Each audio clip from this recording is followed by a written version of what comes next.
Hi guys, welcome back to my channel. কেমন আছো তোমরা? আশা করি সবাই ভালো আছো আর আমিও অনেক ভালো আছি। তো চলে আসলাম নতুন একটা ভিডিও নিয়ে। তো আজকে আমরা ঘুরতে যাচ্ছি। অনেক দিন ধরে আর কি প্ল্যান করতেছিলাম যে এই জায়গাটা যাব ঘুরতে, কিন্তু যাওয়া হচ্ছিল না। তো আজকে বুনু আসছে আমাদের বাড়িতে, তো ভাবলাম যে বুনুকে নিয়ে যাওয়া যাক। তো আমি, বুনু আর আমার মেয়ে যাচ্ছি ঘুরতে। তো যারা শিলিগুড়িতে থাকো কম বেশি সবাই এই জায়গাটা চিনবা যেখানটা আজকে আমি যাচ্ছি। তো চলো যাওয়া যাক। তো এটা হলো ড্রিমল্যান্ড পার্ক, অনেকে হয়তো চিনবা। তো এখান থেকে এখন আমরা টিকিট নিয়ে দেন ভিতরে যাব। তো এখান থেকে দেখো আমি টিকিট নিয়ে নিয়েছি, আর পার পার্সনের উপরে 130 টাকা করে নেয় টিকিট। তো গেট দিয়ে ঢোকার পরে গেট দিয়ে ঢুকতে আর কি এই জায়গাটা পড়ে, খুবই সুন্দর লাগতেছিল। আর আজকে অত ভিড় ছিল না, যেহেতু আমরা মঙ্গলবারে গেছিলাম, তো অত ভিড় ছিল না, খালি খালিই ছিল। তো আমরা এদিক চারপাশ আর কি দেখতেছিলাম যে কোন পাশটাতে যাওয়া যায়।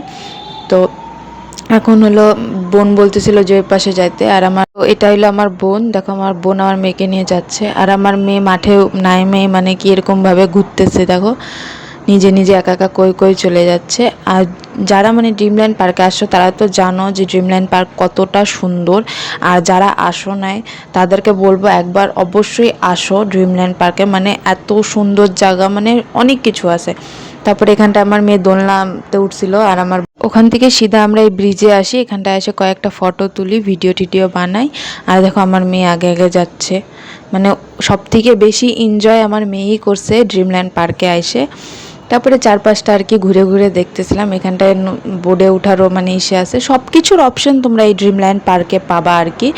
তো এই যে হলো এই ব্রিজটা, তো যারা আসো নাই তারা আসবা অবশ্যই।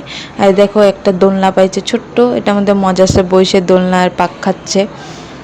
তারপরে এই যে সাইকেলে উঠছে, ও অনেক কিছুতে উঠছে আমার মেয়ে, আর সব থেকে বেশি এনজয় আমার মেয়েই করছে। তারপরে এখানে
কেমন লাগলো ভিডিওটা অবশ্যই কমেন্টে জানায়। যদি ভালো লেগে থাকে তাহলে লাইক কমেন্ট শেয়ার করো। দেখা হচ্ছে নেক্সট ভিডিওতে।